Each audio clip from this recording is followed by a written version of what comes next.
Hello and welcome to day one of 12 days of anime on this channel. Today we're actually gonna talk about potentially the only topic that I have made that's gonna be not so positive, not necessarily negative, but I guess in a way criticizing, you know what I mean? I'm probably going to say certain things that may upset some people, may cause some agreement in others, you know what I mean? Like, because Darling in the Franxx is just that anime this year that started out really well, in my opinion, at least. And, you know, it kept that pattern for such a good while, you know, that you thought, okay, this anime may actually be a decent anime through and through, but as it turns out, you know, it's as the saying goes, you know, nothing lasts forever. And that certainly held true with Darling in the Franxx, because nearing the end of the series, something went wrong.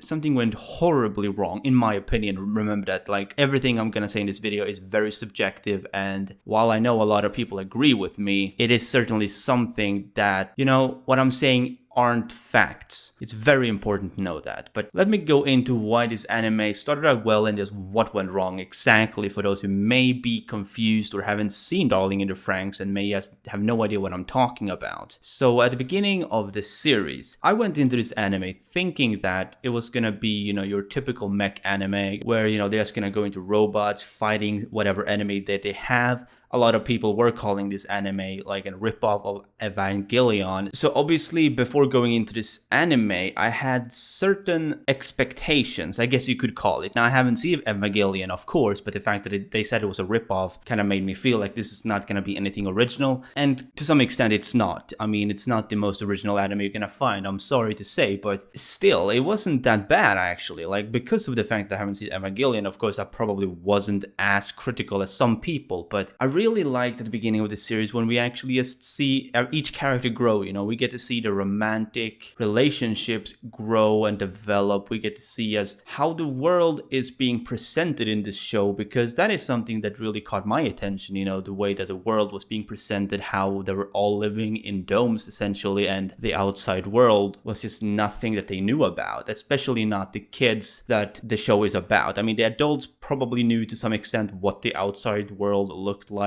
but there wasn't really anything concrete to go on. And, you know, that just made you want to learn more about that. But, you know, as the series progresses, of course, you're starting to feel like that's not really going to be something that they're going to focus on, no matter how much you may want it. Rather, all they're really going to try and do is try and defeat these Klaxosaurs, the main threat of the series. And even that has some development throughout the ending of the show, which some people may call good, some may call bad. I'm kind of neutral on that part, really, but what I really found to be something bad is when the show started to bring in space into the whole mix, because that is what really caught my attention in terms of negativity, because it just didn't belong, in my opinion. It just felt so off. Even though it is a mecha anime, you know, I felt like, you know, they could have kept it very domestic, just have it all be on one planet, you know, be it humans versus Klaxosaurs, and that's that. You don't need to have any further complexity going around by bringing in the fact that the humans were in fact not originally inhabitants of this planet. I mean, most humans were, but the origin of the human race, I guess you could call it, on this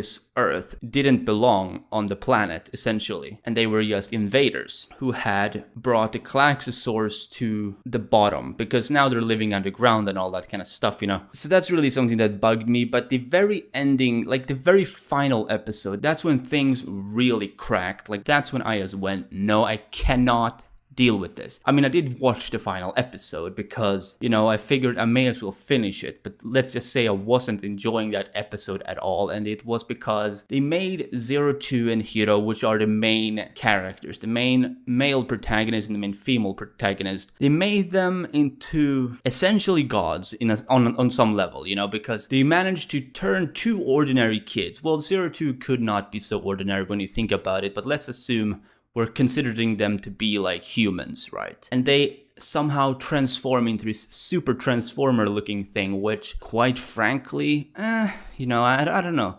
It just didn't feel right to me. And not just that, but when the series is actually over, you get to see how these two sparks, which is obviously pink and bluish, if I'm not mistaken, which is supposed to represent Hero and Zero Two after they perish, essentially. And you get the idea that, okay, they're gonna be reborn in some distant future, probably, or some distant place. And, you know, we get to see everyone else just grow up and all that kind of stuff, which was fine. But it's the whole Zero Two and Hero thing that really bugged me a lot. And I know a lot of people agree with me, especially some of my friends that I actually watched this episode with. We all had like the same opinion, really. Now, the one thing that I really enjoyed by Darling in the Franxx, like I said, at the early stages, you got the sense of, you know, world building, essentially, where we may get to see how the world was going to develop. Now, it didn't happen, of course, but at least not in the sense that we wanted. But yes, at the early stages, we get to see how the old world, as it were, you know, the world that, essentially the world that we know, you know, ordinary houses, streets, you know, cars, and all that kind of stuff. You get to see all that abandoned, which gave you a sense that something obviously happened that made them have to resort to living in these domes. We don't really know what it is, but it's probably to do with the Klaxosaurs. So that's